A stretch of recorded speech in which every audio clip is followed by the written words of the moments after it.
Bonjour à tous, bienvenue à l'émission du Placoteur en direct des ondes du Collège universel. Aujourd'hui, j'ai avec moi à ma gauche Jafar, je te laisse te présenter. Salut tout le monde, moi c'est Jafar, étudiant de deuxième année en sciences nat, puis je suis le co-animateur de l'émission Sillon de Radio, accompagné de Justine Miron. Merci Jafar. Sinon, en invité, j'ai Michael. Oui, bonjour, je m'appelle Michael, je suis un étudiant en sciences humaines de deuxième année aussi, sport-études également, puis je serai avec vous pour tout le reste des émissions aussi. Super. Et finalement, j'ai Abeza en face de moi. Bonjour à tous, je m'appelle Abeza, je suis un étudiant de troisième année, puis je suis dans la sport-études aussi. Super. Alors Jafar, je te laisse partir le thème d'aujourd'hui. Ok, ce qui s'est passé récemment, la semaine dernière, c'est que il y a le sultan de Brunei, qui est un petit pays d'Asie du Sud-Est, qui est un pays musulman avec quelques centaines de milliers d'habitants, qui a décidé de bannir tout acte sexuel homosexuel. Donc, si t'es pris à commettre toute chose qui est gay ou lesbienne, tu vas te faire tuer, lapidé, pendu, peu importe la façon avec laquelle tu vas mourir, ils vont, euh, ils vont te punir pour tes actes, puis c'est vraiment quelque chose de détestable. Puis surtout en 2019, où est-ce que c'est en train de se normaliser, c'est assez bizarre que cette loi passe en vigueur en 2019. Qu'est-ce que vous en pensez? Ouais, les réactions.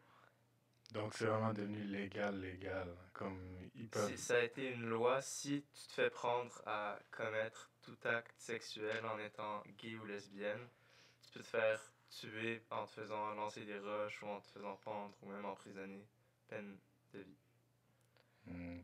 C'est terrible, mais en même temps, j'ai l'impression que comme, ça fait juste ressortir un problème qui était déjà là.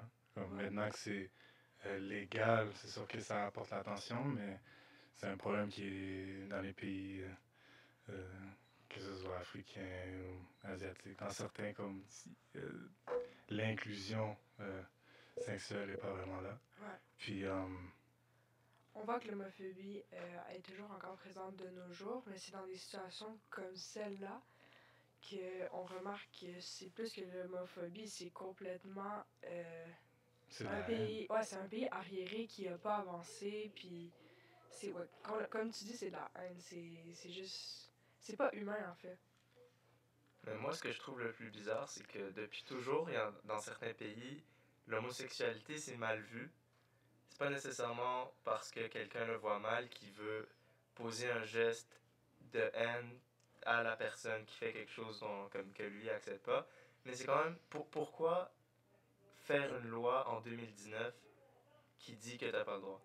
Parce que j'imagine que dans ce pays, depuis toujours, c'est mal vu l'homosexualité, mais pourquoi est-ce qu'en 2019, lui, il vient puis il fait une loi là-dessus, alors que depuis toujours, on sait que c'est un pays très homophobe, puis c'est bizarre. ben, moi, mon hypothèse, peut-être, je parle sans savoir vraiment, mais je pense que peut-être que ça arrivait déjà que les gens se faisaient tuer justement pour leur orientation, Ouais. puis que peut-être qu'ils revendiquaient some way, leurs droits, mais que maintenant, vu que c'est encadré par la loi, que t'as plus le droit de commettre tes actes. Ouais.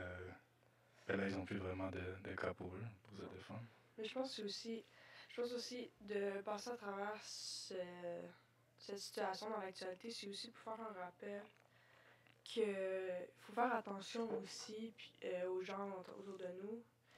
Dans ce cas-ci, c'est un pays complètement qui base le droit à la vie. Mais dans notre cas à nous, si on applique à notre cas à nous, c'est aussi peut-être un truc comme ça nous fait penser puis nous sensibiliser au fait qu'autour de nous, il y a des gens qui sont homosexuels puis qui peut-être ils sont pas capables de le révéler.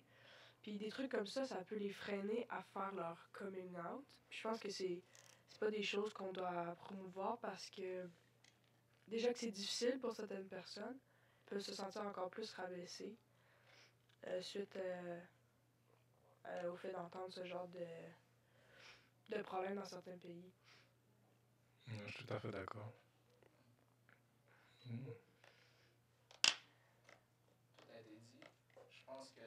s'est passé dans ce gouvernement-là, c'est tout simplement que genre, le gouvernement en tant que tel n'était pas bien vu pour les actions qu'il faisait. Puis il a pris la décision de mettre une loi en sa faveur pour justifier ses actes face à, face à l'homosexualité. Puis je pense que ça devrait être quelque chose que les autres gouvernements autour devraient voir, puis dire, nous on ne veut pas être comme ça. Donc dans le sens où on promouvoit la liberté de chacun, puis ça fait partie de la charte des droits et libertés de chaque personne. Puis je pense que en tant que tout autre gouvernement autour, tu vois ça, Tu devrais intervenir. Ouais. pas nécessairement intervenir parce que tu ne veux pas te mettre à l'encontre des autres pays. Donc juste pour toi-même, faire des lois qui vont être mieux pour ta société. Parce que cette loi-là, je pense pas qu'elle est favorable pour la société en tant que telle. Non, clairement pas. Mais j'ai vu des trucs brièvement sur les réseaux sociaux aussi, que même des célébrités ici, aux États-Unis, ils ont parti un mouvement de boycott. Je pense que c'est contre des hôtels.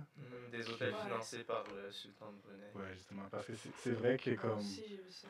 c'est vrai que les pays entourants peuvent parler publiquement contre ce pays-là puis dire que c'est mauvais, mais là où ça fait vraiment mal en 2019, c'est l'argent.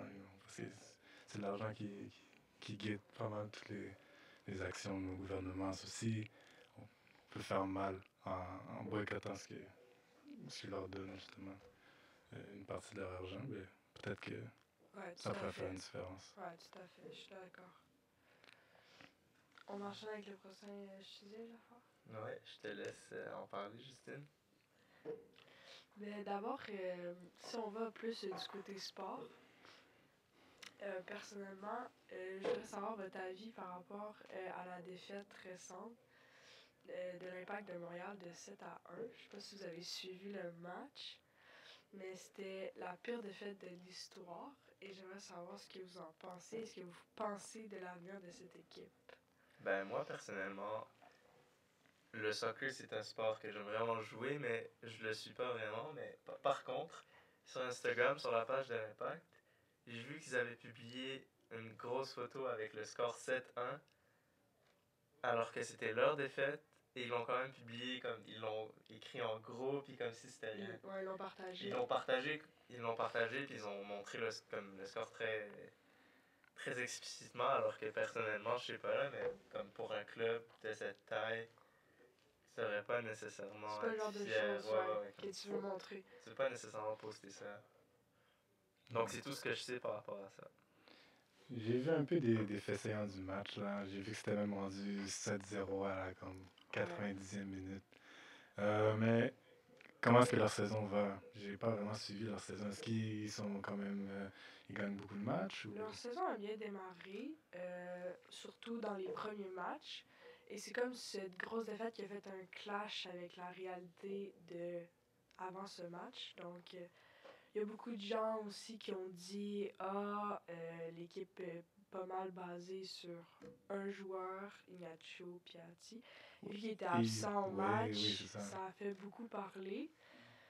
Mais personnellement, je crois pas que cette équipe est basée seulement sur cet attaquant. C'est un problème qui s'est passé, je crois, au niveau de la motivation lors de ce match. Et je pense que c'est pas quelque chose qui risque de les affecter tout au long de la saison. Je pense que ça peut se reprendre facilement, personnellement. Mais moi, ce que je pense par rapport à ça, c'est comme, peu importe, dans n'importe quel sport que tu fais, si tu as une défaite comme ça, en tant que joueur, ça va donner une motivation. Donc, quand tu vas rejouer contre cette équipe-là, ou peu importe contre la prochaine équipe que tu vas jouer, tu vas penser à cette défaite-là, puis tu ne voudras plus que ça t'arrive. Non. Donc, tu vas jouer beaucoup plus fort, puis j'espère sincèrement pour l'Impact de Montréal que c'est ça qui va arriver. J'espère qu'à partir de cette défaite, ils vont juste commencer à progresser, puis à vouloir gagner. Ouais, je suis d'accord, c'est une motivation de plus. Ça permet de passer par-dessus la honte qu'ils ont vécue. Puis par rapport sur Instagram. Moi, je pense sincèrement que genre, si l'Impact ont tant montré le post, ben, ils ont tant publié, c'était justement pour montrer que genre, même si on a vécu cette défaite, on va passer par-dessus, puis on s'en fout de cette défaite-là, genre. So, c'est ce que je pense. Mais j'ai quand même vu que les supporters justement de l'Impact étaient quand même très critiques Ouais. du match. Là. Ouais. Comme, c'est vrai que c'est bien de montrer les résultats de ton équipe, peu importe si tu gagnes, tu perds ou c'est égal. Mais les supporters n'ont pas vraiment pris la défaite. Ou, Sinon, les gars, est-ce que vous voulez nous situer dans les séries du basketball, séries éliminatoires du basketball? ouais, ouais, cette année c'est un peu spécial. C'est la première année où LeBron James, probablement le joueur le plus connu dans la NBA, va pas faire les séries. Ça faisait peut-être, je pense, 12 ans d'affilée, 11 ans qu'il était dedans. Ça faisait 8 ans d'affilée qu'il était en finale. Il a gagné 3 championnats dans ce run-là. Mais justement, cette année, il a changé d'équipe. Puis, en tout cas, il n'y a pas eu l'année espérée. Mais eux sont à l'extérieur des séries. Mais c'est encore les mêmes favoris, Golden State Warriors, pour gagner la finale. C'est sûr que cette année, il y a quand même beaucoup d'équipes qui rivalisent avec eux. Mais ils ont pas mal l'air d'avoir une équipe imbattable. Et est-ce que le fait que l'équipe de LeBron James soit retirée de la course aux séries, des séries éliminatoires, est-ce que c'est un point en moins et une chance pour les autres équipes ou...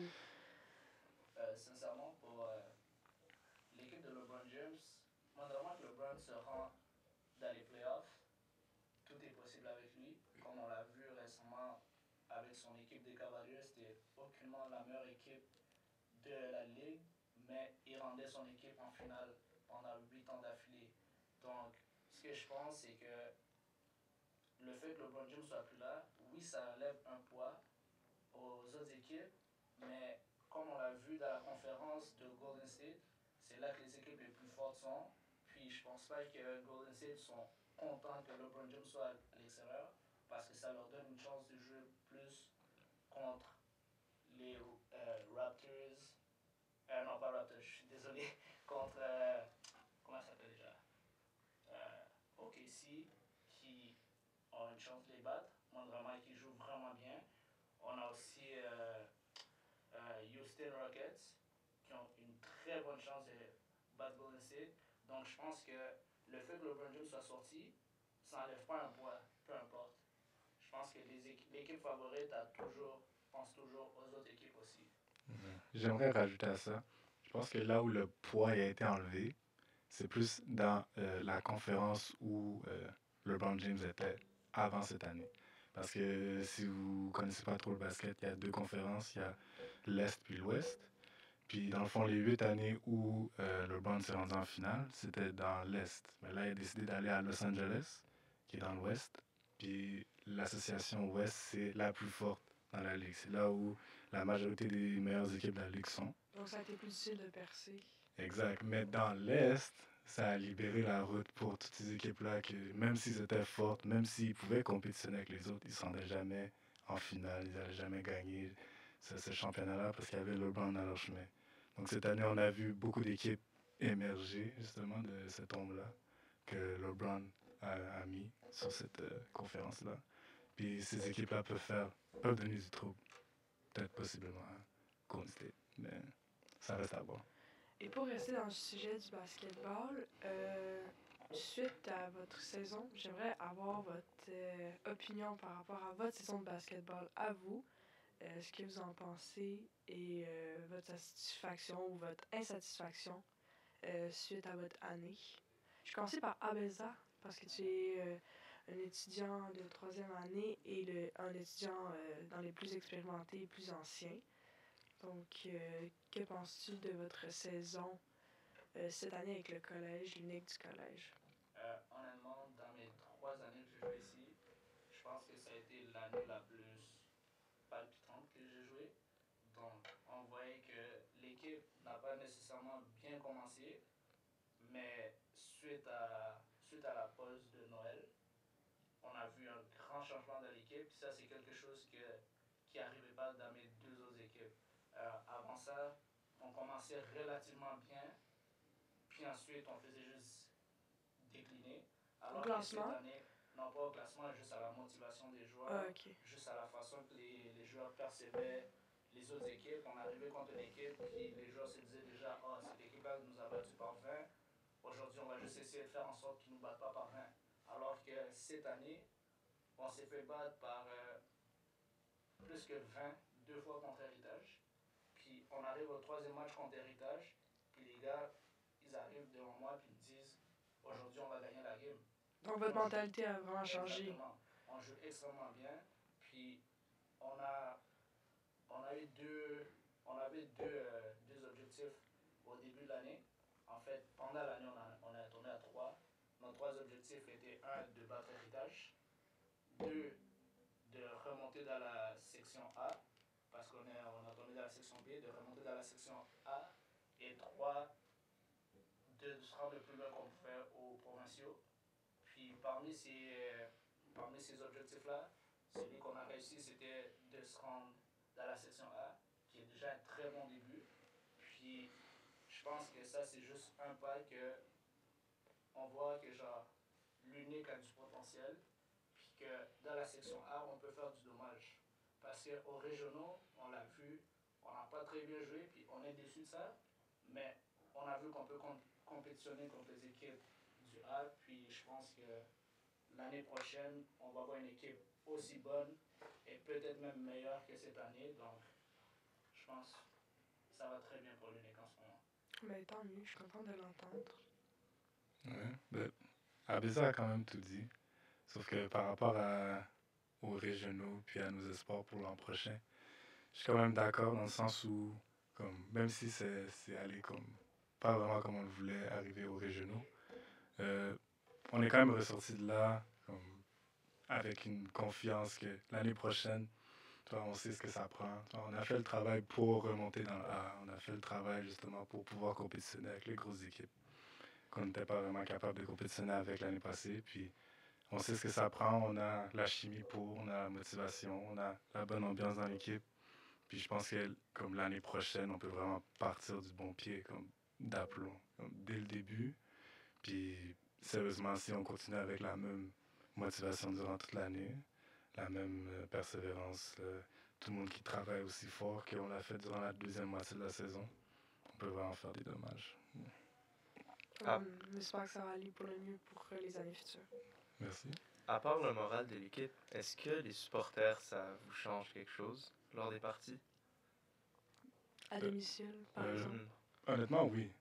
Ça fait vraiment une grosse différence. Puis on le sent surtout quand il n'y en a pas. Parce que c'est arrivé à des matchs où il y avait peut-être 3, 4, 5 personnes qui étaient là. Puis c'est sûr que c'est mieux que de jouer à l'étranger. Parce que là, c'est notre équipe et c'est des autres personnes qui supportent notre équipe. Puis justement, on n'a pas nécessairement l'avantage de la foule. Mais par exemple, à la game où tout le monde est venu contre Héritage, on a vraiment senti la différence à chaque bonne chose qu'on faisait. On avait comme la foule avec nous, on avait l'énergie de la foule.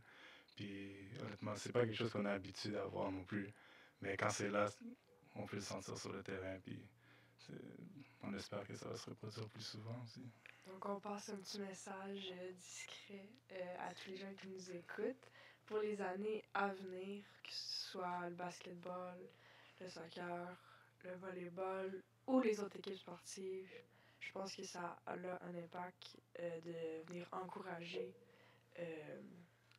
puis d'être fier de représenter le collège. Donc tout le monde est toujours bienvenu aux activités sportives. Puis tout le monde en retire, autant les joueurs que les gens qui viennent supporter pour déjà développer. Par exemple, les performances devraient être meilleures si tu viens supporter ton équipe. Donc déjà, ça ajoute de la fierté puis de l'appartenance à l'équipe de ton collège. Puis ça te permet aussi de suivre les performances de ton équipe ou des équipes du collège, puis de voir l'évolution au fil de l'année. Donc je pense que ça, c'est toujours intéressant pour tout le monde. Donc là, je voudrais juste, puisque lundi dernier, il y avait c'était le 1er avril, donc la journée du poisson d'avril, Je vais vous demander qu'est-ce que vous pensez des pranks sur YouTube. C'est un sujet un peu différent, mais au fil des années, YouTube c'est devenu de plus en plus strict et les gens, pour faire des vidéos de blagues, de pranks, ils commencent à faire de fausses vidéos. Est-ce qu'il y a un script et que tout le monde est au courant? Puis est-ce que vous pensez que c'est meilleur pour le contenu de tout planifier à l'avance ou c'est meilleur que ce soit naturel? C'est une bonne question. Personnellement, je crois pas que c'est bon de tout planifier parce que ça enlève le côté réaliste. Puis déjà qu'en général, dans n'importe quel TV show ou téléroman, les trucs sont faits à l'avance. Puis oui, ça crée un ordre, puis ça crée un résultat bien présenté.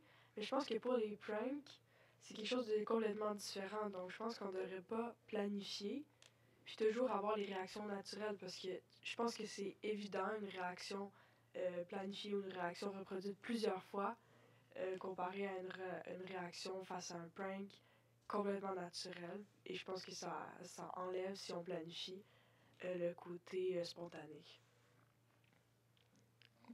Ah, c'est vrai. Je suis du même avis, mais j'aimerais apporter un autre point de vue, là où j'ai remarqué que les gens ils cherchent vraiment plus à être divertis plus qu'autre chose. Puis je pense que les gens qui font ces vidéos-là, ils ont remarqué ça aussi. Donc c'est peut-être pour ça que c'est plus planifié d'avant, justement pour susciter une meilleure réaction. Dans le sens où si tu peux planifier euh, la réaction que tu veux des gens de la foule, des gens qui vont regarder cette vidéo-là, si tu sais que si une personne réagit d'une certaine manière, ben là, ça peut susciter une plus grosse réaction, mais c'est sûr que si tu peux contrôler ça, tu vas le faire. Puis si ça peut avoir plus de likes, plus de views à ton vidéo, si ça peut en ajouter, pourquoi pas. Je vais ajouter un autre point de vue par rapport à ça. Si le fait que ce soit planifié puis que tout soit pensé apporte plus de spectateurs puis plus de gens qui veulent regarder ça parce qu'ils sont plus... Ils apprécient plus, est-ce que vous pensez qu'à un moment donné, des championnats sportifs pourraient être décidés à l'avance pour pour plus jouer avec le suspense, par exemple, au Super Bowl, que c'est toujours la même équipe qui gagne, peut-être faire un faux Super Bowl, qu'il y a plus de suspense puis que ça suscite plus d'émotion chez la personne qui va regarder. J'ai l'impression que, personnellement, en tant que sportif, je pense pas que les joueurs pourraient être d'accord avec ça. Dans le sens où il y a trop de compétitivité dans les sports pour qu'on accepte. Par contre, dans il y a beaucoup d'équipes aussi, là, maintenant dans les ligues. Là. Comme dans la NBA, tout ça, des fois j'ai l'impression que comme ils veulent orienter le plus possible. Comme par exemple, ça faisait 4 ans d'affilée, je pense que Golden State contre Cleveland, ça se passait. Puis c'était les finales les plus regardées de l'histoire de la NBA. Puis ça générait le plus d'argent de l'histoire de la NBA. Donc je suis pas mal certain que, à quelque part, la Ligue voulait que ça se reproduise parce que c'est un business avant tout, même si c'est un sport, c'est le basket, c'est le sport qu'on aime, mais c'est aussi une business qui cherche à faire de l'argent aussi. Puis je suis pas mal certain que d'une manière ou d'une autre, ils cherchent à influencer un peu. Mais contrôler le résultat des matchs, tout ça, je sais pas. Ok, donc dans le fond, il faut juste trouver un équilibre entre les rentrées d'argent, les émotions, puis bien évidemment les fondements du sport qui sont la compétition. La réalité du show aussi, là, parce qu'après tout, le sport, c'est un show, c'est comme ça qu'ils font leur argent. Là. Donc, merci beaucoup de vous être présenté à l'émission. Ce fut une belle discussion et nous allons reproduire ça la semaine prochaine à la même heure. Alors, on vous invite à like, comment, subscribe. Donc, on se voit la semaine prochaine et merci pour votre écoute. Merci beaucoup. Bye bye. Merci à vous.